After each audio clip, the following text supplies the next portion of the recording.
Welcome back to the channel. In today's video, I am going to show you how to hide your YouTube subscriber count.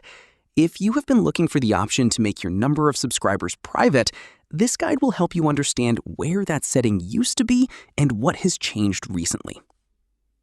To get started, go to the YouTube homepage and click on your profile icon in the top right corner of your screen. From the menu that pops up, select YouTube Studio to open your channel dashboard.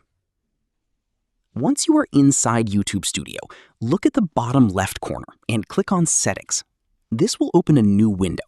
From there, click on Channel in the menu on the left side. At the top, you will see a few tabs like Basic Info, Advanced Settings, and Feature Eligibility. Click on Advanced Settings. In the past, this is where you would find the box to hide your subscriber count. However, in a recent update, YouTube removed this option for almost all channels.